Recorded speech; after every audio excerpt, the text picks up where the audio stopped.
This is the Fitness Plus Technology Podcast, Episode 11, live from the CES showroom floor with VP of Group Health from Fitbit, Amy McDonough, and Chief Operating Officer of Peloton, Tom Cortese. But really what keeps me motivated every day is that Fitbit is in a very unique position to really look at consumers as individuals and help them on a personalized and guided journey to their health. We don't want human connection to fade away. That's not the world we want to live in. But there are great ways to take advantage of this interconnected digital space for the good, for real health purposes.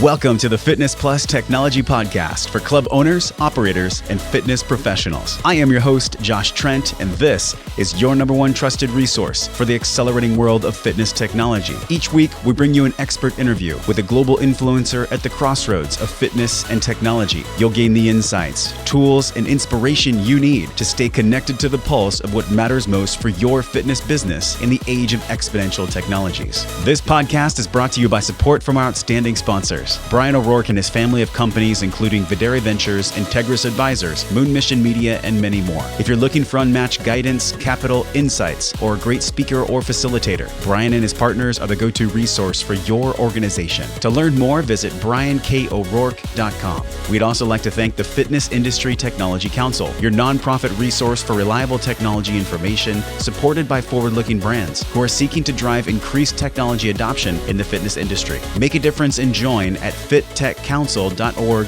today.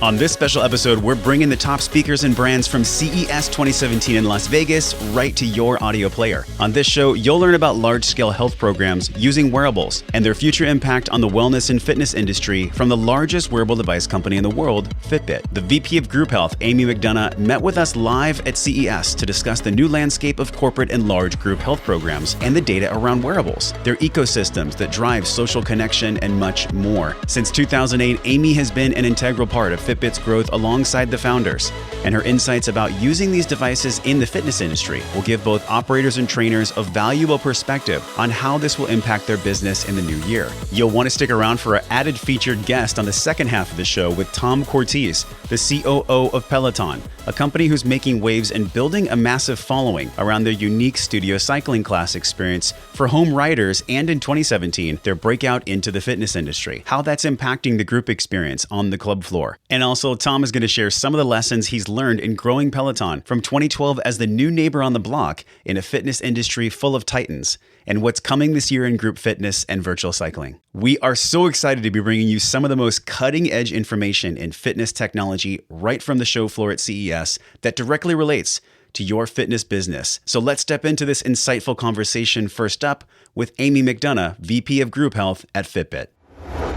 I am here with Amy McDonough, the VP of Group Health at Fitbit. She works with employers' health plans and others in the corporate wellness space who are passionate about creating a culture of health within an organization or community. Amy oversees new and creative ways to bring consumer wearable technology not only into the corporate sphere, but also to an individual in their journey to optimal health. Thank you so much for joining us on the Fitness Plus Technology Podcast. Thanks so much for having me, Josh. I was talking before we recorded, I am such a fan of Fitbit. I actually have right here the Blaze, and I know you're going to do some special announcements later in the podcast, so we'll talk about that. But tell us more about the road. You were one of the initial employees. That's right. I mean, you started the road 2007, 2008. Take us back there. What was it like at Fitbit at that time? Absolutely. So first of all, thank you for being a customer, and we're excited to continue to evolve the platform and the solution. But as you said, I had the pleasure of working with the co-founders very early on. So 2008, we had just kind of announced the product. It wasn't even shipping yet. And I was starting to talk to customers and hearing about what their needs were and what they thought the future of this product would be. But, it's really interesting. I mean, it's amazing to think that just, not even 10 years ago, there wasn't a word for wearables. We called it an activity tracker. It's still fairly new, right? In the big scale of things. So absolutely. It's incredible what Fitbit has created in such a short time. With your role, where did you actually start though in the very beginning? Yeah. So, like any small startup, I did a little bit of everything. So that was a little bit of putting together packaging. I set up social media and marketing. I set up customer support for the first time. And that continues to be a big tenet for us. But very early on in our company's history, one of the first inquiries that we were getting was from companies that were saying, hey, we want to have a healthier workforce and we don't want to use outdated technology. We want our employees to use the same things they would use as consumers. And that's what I think has been really transformational. If you really look at, as little as 10 years ago, people were using a traditional pedometer. It wasn't connected. Like my grandma used that. Yeah, right? Right? I mean, and who would have thought that we'd all go back to using those? But, so much smarter, so much more intuitive, and of course have evolved way beyond a pedometer where now it's heart rate on your wrist. It's automatic sleep tracking. It's the ability to automatically track a certain type of workout that you might be doing and connecting socially. That's really been, so it's really a lot of the software and the interactive piece, which has really been game changing. So yes, making it wearable and fun and personalized is really important, but it also has to be connected, right, to something greater. And that's what we were hearing from employers in those early days. So over the last several years, we've really tried to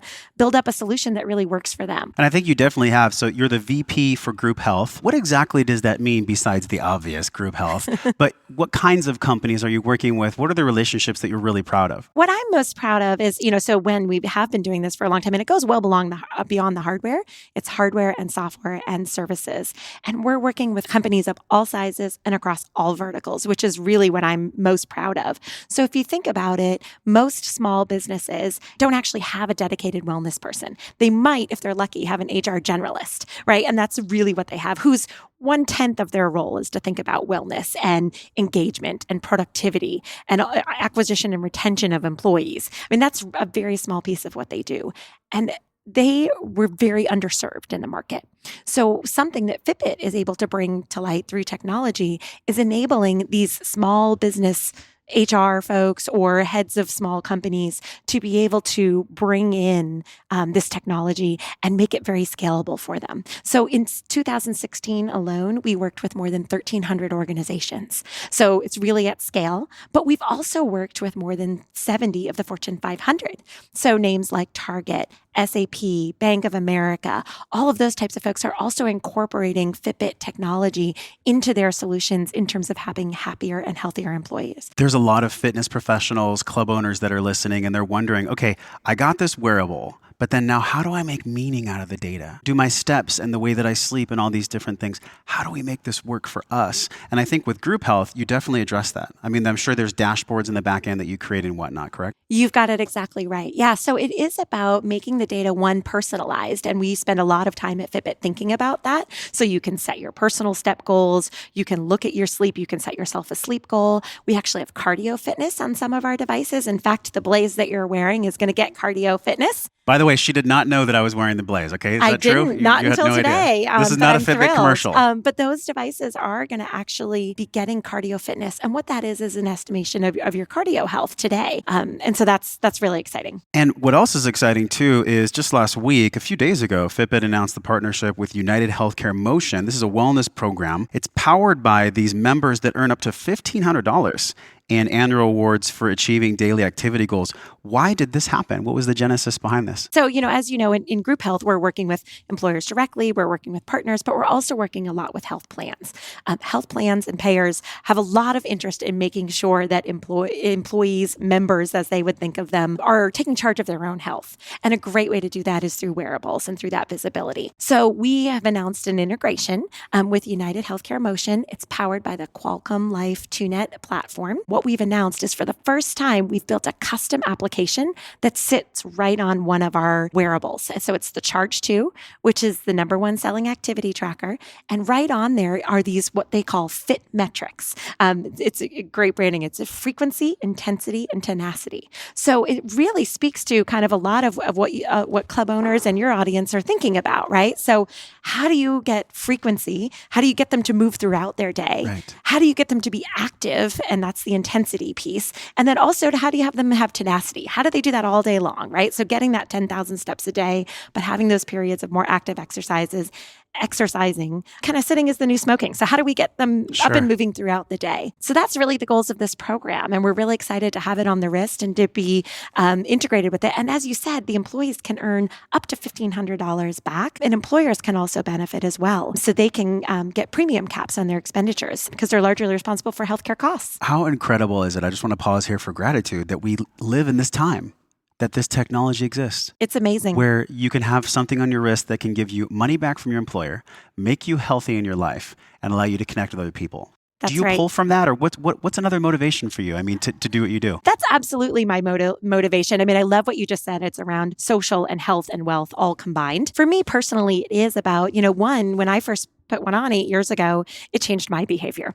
I started walking my kids at the time to preschool. They're now in elementary school. So that's how long it's been. But it really changed my behavior. But really what keeps me motivated every day is that Fitbit is in a very unique position to really look at consumers as individuals and help them on a personalized and guided journey to their health. And that's a lot of what we're talking about here at CES is really all of these things that we're able to line up to make that social piece happen, to make the financial piece happen, to make the health piece happen. And you can do that as an employee, you can do that as a member of an organization, and you can do that as an individual. But what really gets me motivated in the morning is seeing those results. And we have a lot of results that we've seen from individuals who tell their story of them losing weight or getting off a medication that they were taking because they're now living a healthier life. And that really is what gets us all motivated. And one of the great things about this is this definitely plays into behavior change. One of the psychologists we had on the Fitness Tech podcast was Dr. Mantell, and he talked about the element of having this external framework for accountability. Don't you think that technology now, what we're seeing with these wearables, can be something that's part of a wellness program? I mean, isn't that really what we're looking at here, is this holistic phase? Absolutely. And I think that's what, Group Health really did, was bring together your consumer experience, which is, I want to take charge of my own health, or I'm interested in my health, and I need a reminder on my wrist to help keep me motivated throughout the day. And what Group Health did is said, but you also need that social support. We all go through ebbs and flows of, I'm much more accountable about going to the gym at 6 a.m. if I'm meeting a friend who's keeping me accountable. And so the social aspect and the software piece is just as important as the hardware itself on its wrist. So the hardware is your personal reminder and your kind of angel or devil on your shoulder, so to speak. But then you've got this whole social network. And just by you and I being friends, which we'll have to become after this podcast here. God, I'm going to have to hit my steps today now. That's right. I'm going to hold you accountable. But also just by us being friends, you're going to be 11% more active every day. That's what we see. So if you have just one friend on Fitbit, you're likely to get 11% more steps every day. This is so powerful because Gretchen Rubin wrote Better Than Before. I don't know if you heard of the book, Better Than Before. Yeah. And I interviewed her on the Wellness Force podcast, and she talked about social contagion. Our behaviors literally kind of bleed into other people. That's right. So I love technology. I think that my mindset around technology is that it can empower health.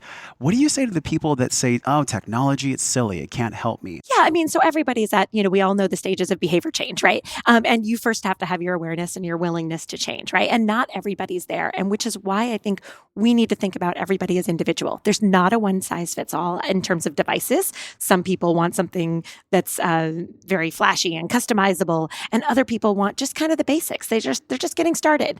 And so there's a personal element to it. It has to fit into your lifestyle. I mean, ultimately, the kind of irony is that it's called a wearable, but it actually has to be wearable. It has to be something you enjoy and appreciate. And I think you see that in kind of the designs that are coming up. But the other thing is how you're motivated. So there's extrinsic and intrinsic motivators.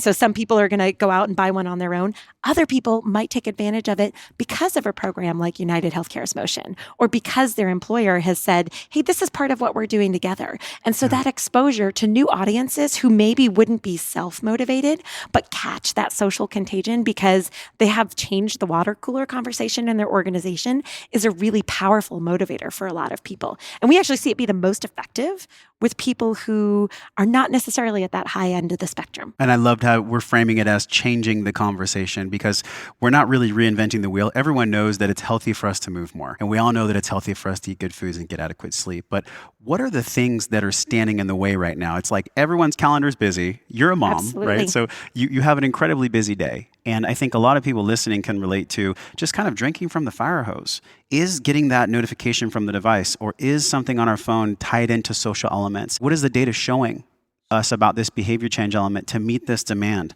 of the stressful day for the parent or the pro or the CEO? Yeah. So I mean, I think it absolutely, you've got to have all of those things lined up. One, you have to make it a priority in your life, and you've got to set yourself attainable goals. And so not everybody wants to start at 10,000 steps. If they're at 3,000 steps, that might not be motivating. And so you've got to find something that's personalized and customized.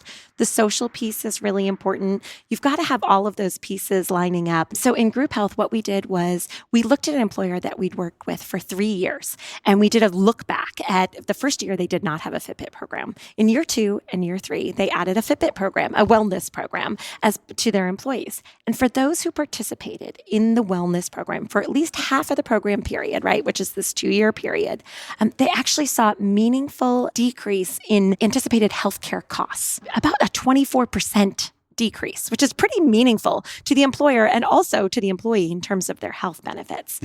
For those who we called quote, low steppers, those who walked less than 6,600 steps a day on average, they actually had a decrease of 46% in terms of healthcare costs. So it is having if you have that social lineup, if you have the lineup of you're self-motivated, or you've got those extrinsic motivators, maybe that's a colleague that's keeping you motivated. Those can actually ride up to very meaningful results in terms of healthcare costs, but also in terms of just health benefits. And we see a number of health benefits as well from our employees. So increased productivity, decreased absenteeism. We see people who've lowered their A1C levels and decreased those back into normal levels where they're no longer diabetic and they're able to, or a person living with diabetes, they're now able to live medication free, which is amazing. So we are seeing that stack up in the results. And people are getting results either at the corporate level in large groups or on an individual level. So then from a government standpoint, we've talked about this a few times on the podcast. And do you feel from a government policy perspective that there's anything that we could put in place to help this wearable industry grow, to get it the attention it needs, to allow the technology to flourish? Is there anything you'd love to see? Yeah. So, I think that there's always a balance around, we want to make sure that individual privacy is protected. And that's something we really think about. So all of employees and members and any user on Fitbit has to opt into not only our privacy policy, but any data that they want to share. So there's always that balance. But I do think that, awareness at the executive level of the impact and the business impact, quite frankly, that can happen of wearing a wearable or incorporating wellness as part of a strategy. So I think the mind shift that has to happen is changing from hey, this is a nice to have and wellness is something that's kind of a perk, if you will, to something that is actually going to increase productivity. It's going to help the business become stronger. It's acquisition and retention of employees. And so I think that's the mind shift that we want to see. And I think we're starting to see with executive support, employers, coalitions, and at the government. And so I think at all levels, we need to see that really mind shift change. On the Fitbit website, it says, while health can be serious business, we feel it doesn't have to be. We believe you're more likely to reach your goals if you're encouraged to have fun, smile, and feel empowered along the way. So as we look at 2017, how is Fitbit increasing the enjoyment of this process of being well for people? So, I think it does have to be fun and it has to fit with your lifestyle, right? If it doesn't, it's not something that you're going to be able to sustain. And so we're actually launching a couple of interactive features that I think are really exciting and continue with that social motivation to keep people, again, in a personalized way engaged. So some of those are, a couple of things that we're launching. One is a community section of the website and specifically a feed. And this is allowing people to share their inspirational moments. Whether you want to brag a little bit because you just did your personal best, or whether or not you're just excited because it's your first time out for the season, that's great. And share that and get that little external motivation that's going to have you do it again the next day. So we're really excited about that. We're also totally revamped FitStar, which is our personal trainer. And so that's a digital personal training that gets people excited as well. So that's what you do when you're somewhere like here and you can't be at the gym and you need that little, motivation throughout the day. I don't think I've been outside yet today. So how do you build that into that busy day? How do you fit it into your lifestyle? Let's talk about FitStar really quickly, because with FitStar, there's some big names. I think I saw Tony Gonzalez, right? He was on FitStar. He's one of the coaches, actually. That's right, yes. And he's a pro athlete. So, how does the FitStar make it more fun? Because I think, especially at this conference, it can be serious at times, right? Technology can be looked at being so serious. But as you wrote on your website, part of Fitbit's mission, how is the FitStar making things more fun for people? So that's a lot of what we did with this FitStar revamp that we're talking about here. So we added new music. We added actually new trainers because we were hearing from folks that they wanted variety. They maybe wanted to choose someone that was more like them. So maybe I want to work with a female trainer one day, and then the other day I want a male trainer. And really the beauty of FitStar is that it customizes those workouts. So when you have this, you can have a light, bright, airy studio video if you want, and you can have music that really suits you personally, and it suits your mood.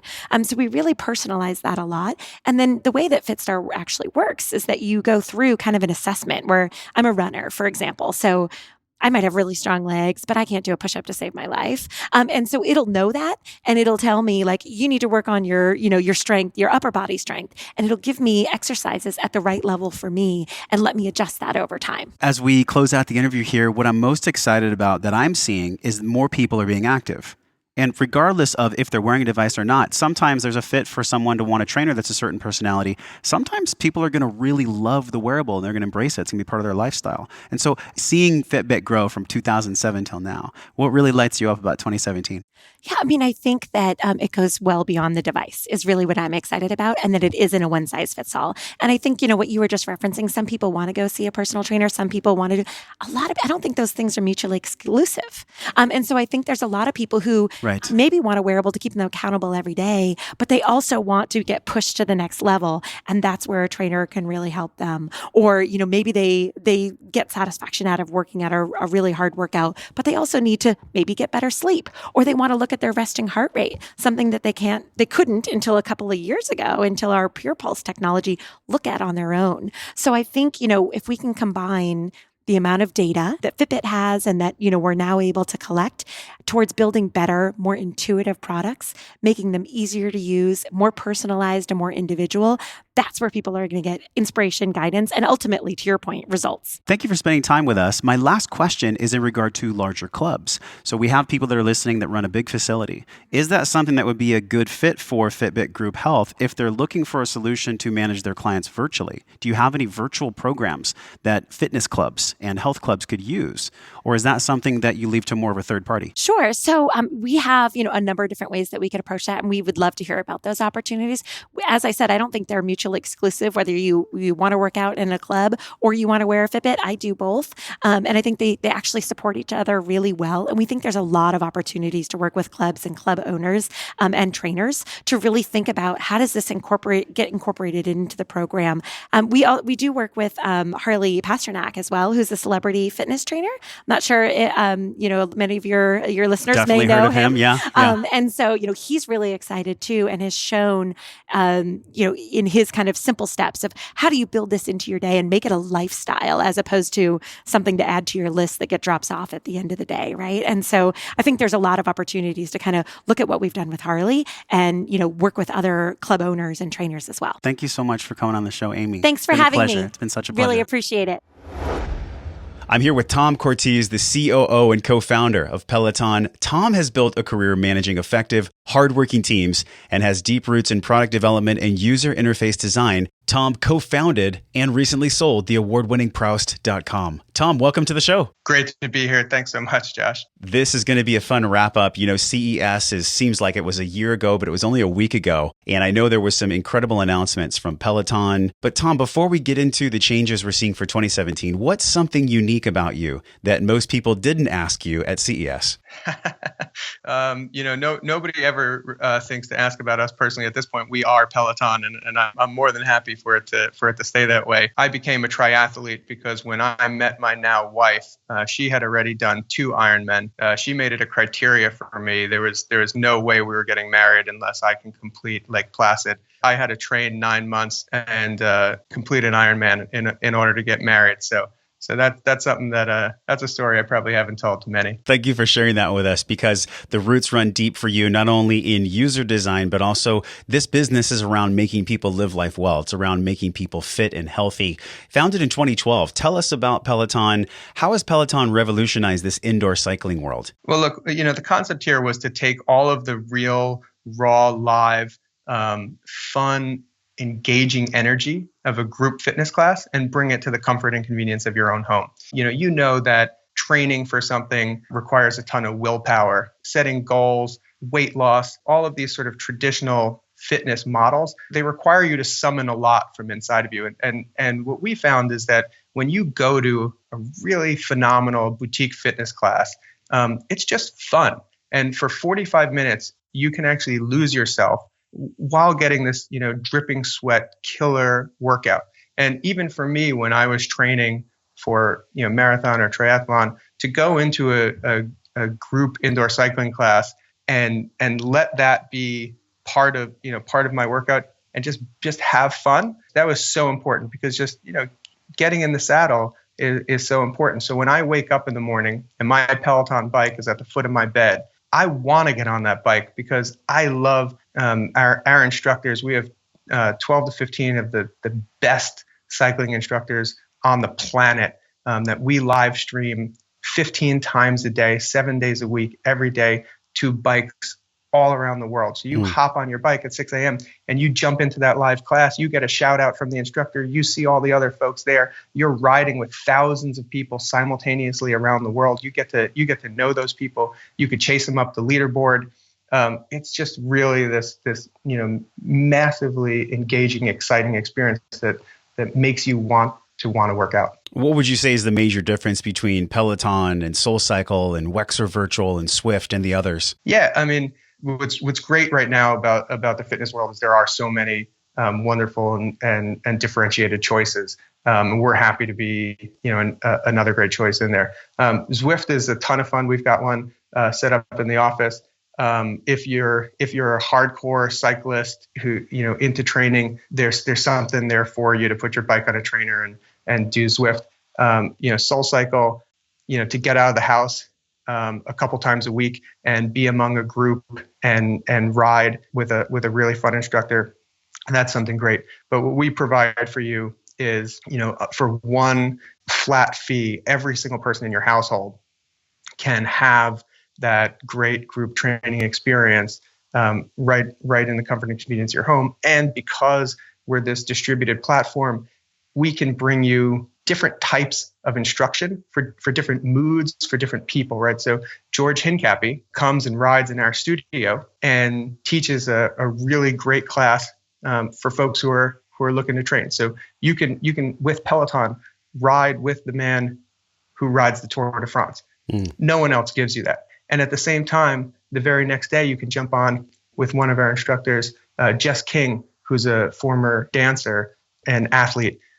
She's just playing pop music and, giving you a totally different style workout. So we have this amazing variety. And so, husband and wife, son and daughter, all in the household kind of like get their different flavor, all for this, one single subscription fee from Peloton. What did you guys overcome as a company at Peloton to have success in the market? Oh man, this thing has been hard. Every 6 months we tell each other, oh, well, okay, it's about to get easier, and instead it gets harder. Look, we were a small group of consumer internet software folks who are athletes in our spare time, and we saw an opportunity here to take all of that magic of the connected internet and bring it to the health and wellness space. And I'll tell you, in the early days, not a lot of people thought we were making a whole lot of sense. We talked to some of the big folks in fitness in the early days, and they looked at us like we had a third eye. Didn't want to talk to us. A lot of closed doors in our face in the early days. Funny thing, kind of a sidebar here. Industry-wise, we come from consumer internet software. It's a very friendly and open space. There's this concept of open source software where folks are literally sharing the code that they create with one another, right? So we come from that world. We walked into the fitness space, and there are these entrenched players, many of them angry. I don't know why. And we just encountered folks who just didn't want us coming into the space, didn't want anything to do with us. And that was a really big hurdle. It's a big emotional hit, right? So you really are, in these early days of entrepreneurship, making a big bet on what you're doing, right? You're not making any money. You're building something with the promise that it's going to work. And we spent 2 years in research and development. So that's 2 years building and shaping this product before we put it out to the consumers. That's 2 years of biting your nails, hoping that you're right. And it was just really wonderful when we put the first product in market in 2012, just to see the instant reaction by folks. And man, we've come a long way from that day. I think about the content that we were streaming in that first month to that first customer, and the real magic that we stream today. We've come a long way, but those early folks who made that early connection, it was really wonderful to see after 2 years of biting their nails. You experienced some resistance. You said you even felt some anger, some frustration from some major players in the fitness industry. Why did you feel that way? I mean, what were they exhibiting as far as behavior? What mindset did they have to Peloton entering the space? I generally felt like the attitude was, hey, listen, we've been doing this for 30 or 40 years. We know how this space works. What you guys are talking about is nonsense. Just leave it to the big boys. We know what we're doing. But here's the thing. But when we entered the space, virtually no one was buying spin bikes in their home. And if they were spending $300 on Amazon.com for some cheap thing that they would use for 10 days and then turn into a coat hanger. We didn't set out to reshape a piece of fitness equipment. We set out to bring you a totally different experience, to bring that engaging, fun, exciting group fitness workout to the comfort and convenience of your home. And I just think that was something that fitness equipment manufacturers just didn't see, and maybe still don't see. Folks who are producing just pure, one-way, non-interactive content, I don't think they saw the value. We just approached the problem a different way. And I'll tell you, the folks I talk to and how engaged they are in this product and how much they love being able to connect through Peloton and how that changes their attitude toward fitness every day. We're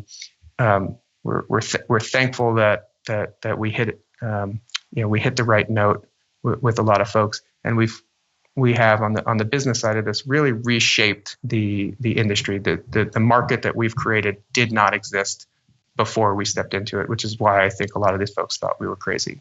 And maybe there's a little truth. We're going to talk about John Foley's announcement. He had a Changing the View session at the Fit Tech Summit. But before we get into that, this human connection part, Tom, the virtual cycling world has been shooken up a lot. Peloton just reached 20,000 plus members on the rider page. What is the emotional investment for riders? Why this rapid growth, not just with Peloton, but indoor cycling in general? So to be clear, we have well over 100,000 riders at home. I think what you're talking about is there's 20,000 folks engaged on our private Facebook social page. This is an amazing aspect of Peloton and something that really differentiates us. The community that has grown around this product and this experience is really just remarkable and stand out. A number of years ago, just as we were starting, our riders at home organized what had become the first annual home rider invasion, as they called it. They're all over the country. They found each other on Facebook. I see your username in the leaderboard coming up behind me all the time. You're amazing. So great to meet you. Exchanged information, booked hotels in New York City, and they descended upon Peloton's live streaming headquarters in the Chelsea area of Manhattan. All at once is 100 or so of them in their first round. They came and they wanted to ride in the studio with us. They wanted to meet the instructors. We toured them through our corporate office. It was a ton of fun. We've now made that anchor part of our community where we now host that home rider invasion. We've got to cap it at 1,000 tickets for the weekend. Folks come in. Our instructors spread out around the city. We teach yoga classes, high intensity interval training classes, on top of the great cycling classes that we've become known for. Fast Company featured Peloton's commercial grade bike launch. This is bringing cycling to hotels, office buildings, universities. And recently, there's been a jump to build bikes for gyms across the country. Why the jump into the health club space? Yeah, Josh, this is really inbound demand. So many residential buildings, hotel gyms, university gyms, and even traditional health clubs have reached out to us and said, we love this solution. We want to offer something special for our customer. And we haven't seen something like this where it's this really self-serve platform, but it's totally immersive, with real true group fitness right from this one device. And so, for residential buildings all over the country to be able to say, hey, we didn't just do what everybody else did and put in a home gym. We've given you access to this remarkable experience, and everybody in the building automatically has a subscription just by moving in here, right? So it's a great way for them to differentiate. And then clubs, to the extent that you can put Peloton bikes on the club floor, and clubs have a hard time. You're not going to staff group trainers all throughout the day, but Peloton, we're producing live classes 15 times a day, every single day. And so, your club members can come in, they can jump on a Peloton bike and gain access to some of the top instructors in the world anytime they want on that club floor. So there's a ton of opportunity here. We've had so much inbound request. We spent the last year perfecting a commercial offering, new hardware and software combination that works specifically for that environment. John Foley's session at Fitness Tech was called Changing the View. And this was around not just Peloton and the phenomenon of bringing the cycling studio into the house, but live connected exercise. And I think the audience is no stranger to digital connection and virtual streaming fitness classes. What was John's talk about? And then we'll get into the big announcement that he made at CES this year. Yeah, we've always said from day one, as people, John and I and the rest of the Peloton founding team, we love human connection. We don't want human connection to fade away. That's not the world we want to live in. But there are great ways to take advantage of this interconnected digital space for the good, for real health purposes. And the idea that you can get a few extra workouts a week because we've made it convenient, because we've made it connected, because you can still have that amazing interaction with the instructor and with the other folks in the class next to you, that feeling to know that I'm there struggling along with other folks really changes the workout. You're not alone anymore. You see the folks in our studio, 30 minutes into a 45-minute class, you see that person who was in the front row who started off killing, and you see that they're starting to slump over their handlebars a little bit, and you feel that inside your body. You're rooting for that guy to get back up, just the same way that it then gives you a little bit more energy to push a little bit harder. When you see folks in the leaderboard and you see the city names next to every single username, and you get this overwhelming feeling of, oh my God, I am connected in this experience to all of these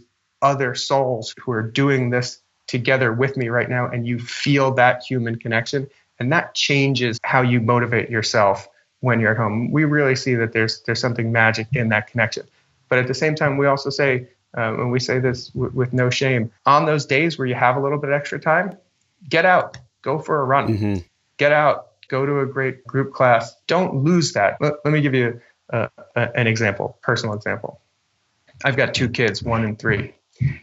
Thankfully, due to my wife's amazing parenting, not mine, they wake up at 7 o'clock in the morning. I've got to get out the door at about 8 o'clock to make it to the office.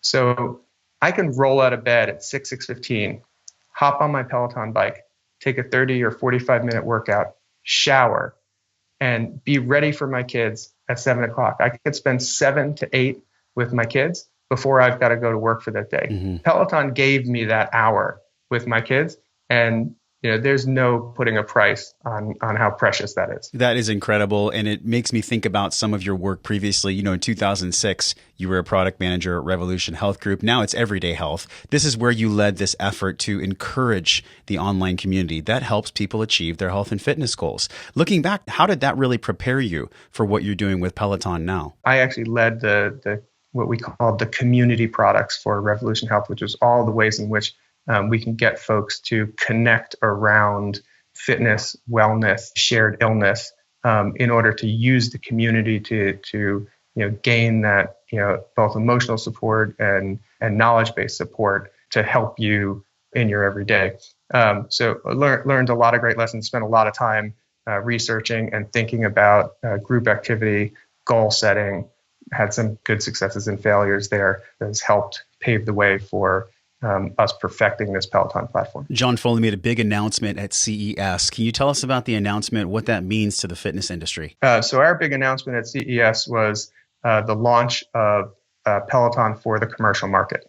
This allows us to extend our platform, outside the home to many places where you travel. Especially for our riders, the ability to come to our website and look up hotels that are listed as having a Peloton bike. That means a ton to them, that they get to keep their instructor even when they're traveling. For folks who aren't Peloton riders yet, this ability now all of a sudden in commercial gyms to be able to have access to a truly engaging fitness experience, where you're not just forcing yourself to sit on a bike or run on a treadmill and stare at a wall or watch TV. I'll tell you this, Josh.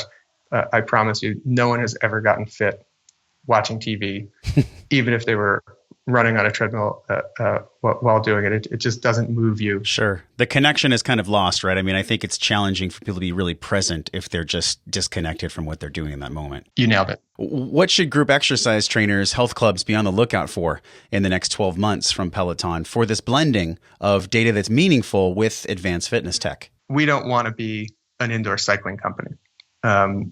We believe there's a lot more that we can do with this formula, and there are a lot of different products, fitness experiences that we can look at through our Peloton lens of creating truly unique, interconnected, interactive fitness content for your home, fitness experiences for your home. Don't expect us to stay a pure cycling company for too long. Men's Health called Peloton the best cardio machine on the planet. You can learn more at pelotoncycle.com. Tom, thanks for coming on the show. Thanks so much, Josh. Really appreciate it.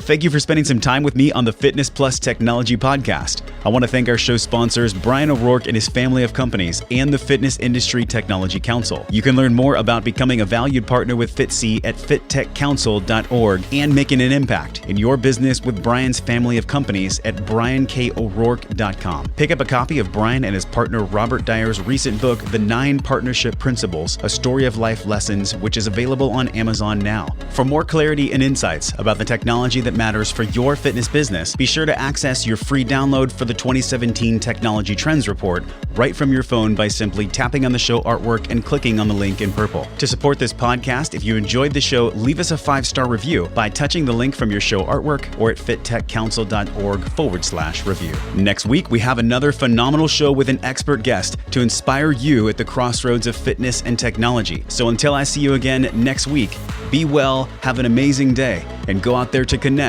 online and offline with the people you care about most.